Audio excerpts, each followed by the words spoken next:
आपके अपने YouTube channel Balaji coaching में स्वागत करता हूं। और आज मैं उपस्थित हुआ हूं आप लोगों के सामने भूगोल का टॉपिक लेकर भारत का अपवाह तंत्र और हम भारत के अपवाह तंत्र के अंतर्गत क्या पढ़ते हैं उस पर बात करें तो यहाँ पे हमारे भारत में अपवाह तंत्र नदियाँ बहुत बहती हैं, इसी को हम अपवाह तंत्र बोला जाता है। बहुत सारा जो नदियों का जाल है उसे हम क्या कहते हैं, अपवाह तंत्र कहते हैं। दोस्तों यहाँ पर सबसे पहले अगर देखा जाए अपने भारत में, तो अपने भारत में दो तरीके की नदियाँ हैं। एक हम देखते हैं कुछ नदियाँ ऊपर से निकली हैं, मतलब कि हिमालय से निकली हैं, और कुछ नदियाँ देखते हैं कि यहाँ पे नीचे से निकलती हैं, दक्षिणी भाग से निकलती हैं। तो यहाँ पे जो उत्तर भारत की जो नदियाँ होती हैं, जैसे यहाँ पे हमने देखा, ये दिखा जैसे उत्तर, इधर से देखते हैं उत्तर, तो ये नदियाँ जो हिमालयी नदियाँ होती हैं ये उत्तर भारत की नदियाँ हैं।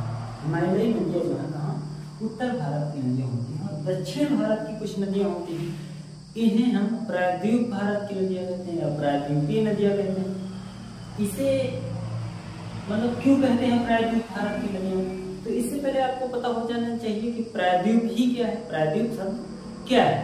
तो यहाँ पे प्रायद्वीप का मतलब क्या होता है, जो भारत का वह भाग, प्रायद्वीप क्या कहलाता है, भारत का वह भाग जो तीनों तरफ से जल से घिरा हुआ है। जैसे यहाँ पे अगर हम थोड़ा समझने की कोशिश करें, हाँ ऐसे कोई एक 60 आकृति बन जाएगी, ये कुछ अपने भारत का जो दक्षिणी भाग है वो इस तरीके का है। तो यहाँ पर ये जो अपने दक्षिणी भाग है, ये यहाँ पे 3 तरीके जल से घिरा हुआ, मतलब 3 तरफ से, इधर तो पश्चिम में, इधर तो अरब सागर हो जाता है आपका अरब सागर, और इधर हो जाता है दक्षिण दिशा में हिंद महासागर, क्या हो जाता है हिंद, और इधर बे ऑफ बंगाल। तो यहाँ से 3 तरफ से अपना भारत घिरा हुआ है, यानी कि इसका जो दक्षिणी भाग है 3 तरफ से जल से घिरा हुआ है। तो इसीलिए सबसे पहले तो इसीलिए इसे हम प्रायद्वीप भारत कहते हैं। मतलब वो जितना भी पूरा हिस्सा है उस एरिया में अगर आ रहा तो वो प्रायद्वीप कहलाएगा। तो यहाँ से अगर देखेंगे हम वो प्रायद्वीप कहलाता है, तो हम नदियों को हम 2 तरीके से पढ़ रहे हैं। प्रायद्वीप मैंने क्यों बताया, क्योंकि यहाँ पे प्रायद्वीप भारत की नदियां पढ़ोगे आप, और उसके लिए हमें प्रायद्वीप शब्द को समझना आवश्यक होता है। तो आइए हम आगे बात करें, यहाँ पर प्रायद्वीप भारत की नदियां और हिमालयी नदियां, इनमें क्या अंतर होता है, किस लिए इनको कहा जाता है, 2 तरीके से बांटा गया है इनको। हिमालयी नदियां वे नदियां जिनका उद्गम स्थल हिमालय से हुआ है, वो होगी हिमालयी नदियां। प्रायद्वीप भारत की नदियां ऐसी नदियां जिनका जन्म प्रायद्वीप भारत में हुआ है, तो उन्हें हम क्या कहते हैं, प्रायद्वीप भारत की नदियां। अगर हम देखा जाए इन 2 में अगर हम तुलना करें कि कैसे इनमें देखा जाए क्या अंतर होता है, तो हिमालयी नदियां हिमालय से निकलती हैं, प्रायद्वीप भारत की नदियां ये हिमालय से नहीं निकली हैं, क्योंकि हिमालय भारत में उत्तर दिशा में हिमालय श्रृंखला बनी हुई है, और यहाँ पे दक्षिण भारत में हिमालय श्रृंखला नहीं है। तो इसीलिए इनको हम प्रायद्वीप भारत की नदियां इसीलिए कहते हैं क्योंकि ये यहाँ पे 3 तरफ से जल घिरा हुआ है, और इसीलिए वो एरिया प्रायद्वीप कहलाता है। वहाँ की नदियां भी स्वाभाविक है प्रायद्वीप भारत की नदियां कहलाएंगी। इनमें अगर देखा जाए इनका स्रोत, जो हिमालयी नदियां हैं इनका स्रोत क्या माना जाता है, तो इनके स्रोत ग्लेशियर होते हैं, ग्लेशियर, जिसे हिमनद बोला जाता है, जिसे हिमनद बोला जाता है। स्रोत किसके स्रोत होते हैं, ये किसके सोर्स होते हैं, हिमालयी नदियों के स्रोत होते हैं ग्लेशियर। क्या होते हैं ग्लेशियर, अगर इस पर थोड़ा हम प्रकाश डालें तो ग्लेशियर बर्फ के बहुत बड़े बड़े खंड होते हैं जो कि पिघलते रहते हैं, और उनसे निरंतर जल निकलता रहता है। तो वही जल जब निचले भाग में प्रवेश करता है और बहने लगता है, तो वो कहलाता है, एक नदी का रूप ले लेते हैं, और वही कहलाती हैं नदियां। जैसे कि हमने हमारे भारत में गंगा, सिंधु और ब्रह्मपुत्र नदियां, 3 नदियां हम देखते हैं जिनका उद्गम स्थल भारत से हिमालय से हुआ है। यहाँ पर देखा जाए तो ये जो हिमालय की नदियां हैं मैदानी भाग का ज्यादा निर्माण करती हैं, मैदानी भाग का ज्यादा निर्माण करती हैं। जैसे कि गंगा नदी है, तो यहाँ पे देखो जैसे उधर आ रही है, तो जैसे वो जाती हुई बंगाल की खाड़ी की तरफ जाती है, तो सब मैदानी एरिया बनाती हुई आगे बढ़ती है। यहाँ पर अगर हम प्रायद्वीप भारत की नदियों की बात करें अगर, तो इनका स्रोत होता है वर्षा का जल। मतलब वर्षा का जल, वर्षा हुई तो उसी के जल से ये नदियां बहती हैं। अब वो पानी जब तक टिकेगा तब तक तो ठीक है, और जैसे ही पानी समाप्त तो नदियों का जल सूख सकता है, इसीलिए इन्हें सदा नीरा नहीं बोलते हैं। सदा नीरा सदा नीर है, नीर का मतलब होता है पानी। अब यहाँ पर अगर देखा जाए मैदानी भाग का ज्यादा निर्माण करती है, तो ये मैदानी भाग नहीं बनाती है ज्यादा, ये मैदानी भाग का कम निर्माण करती है। अब यहाँ पर हम देखते हैं, हम और आगे बात करते हैं, तो यहाँ पर ये जो हिमालयी नदियां हैं, इनके एग्जाम्पल के तौर पर अगर बात किया जाए, तब गंगा, सिंधु और ब्रह्मपुत्र,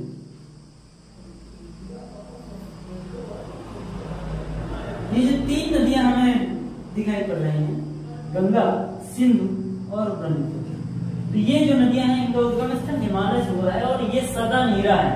मतलब कि इनमें वर्ष भर जल बहता रहता है, क्योंकि ये हिमालयी नदियां और इनका जो उद्गम है वो कहाँ से हुआ है? ग्लेशियर से हुआ है।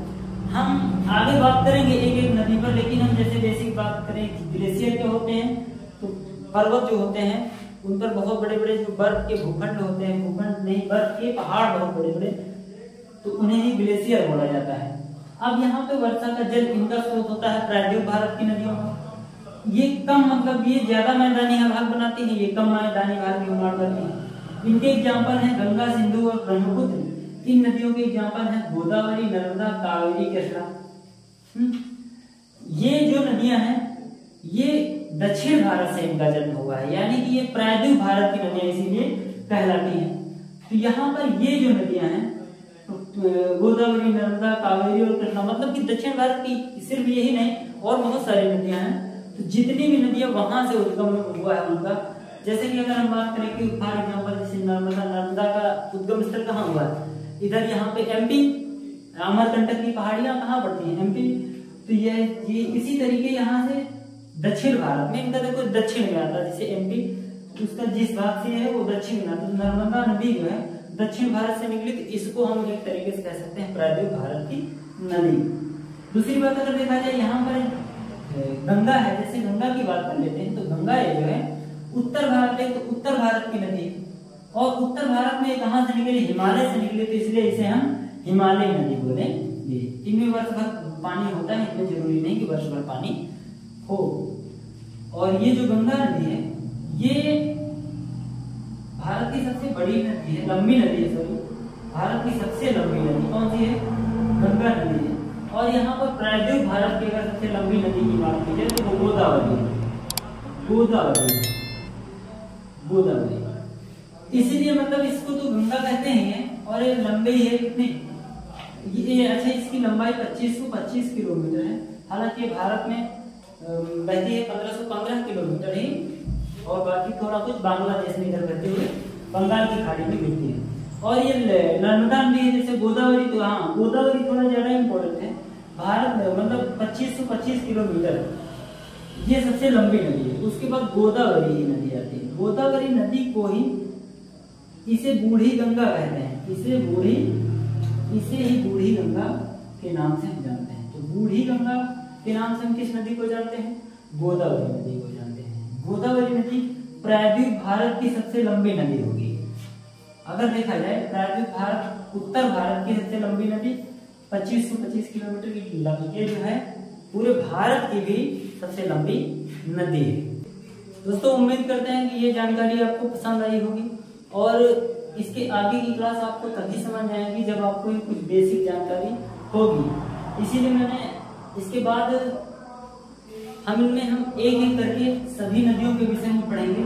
लेकिन अगर हमें किसी भी नदी को समझना है, उसका सबसे पहले हमें बेस पढ़ना होगा कि ये नदी कहाँ कैसे बनी है, और यहीं से क्वेश्चन ही बनते हैं कि इनमें से कौन प्रायद्वीप भारत की नदी नहीं है, या फिर इनमें से कौन प्रायद्वीप भारत की नदी है, ऐसे क्वेश्चन मिलते हैं।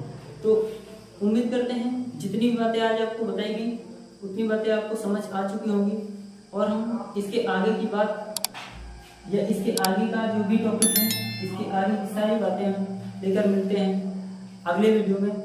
और तब तक के लिए जय हिंद।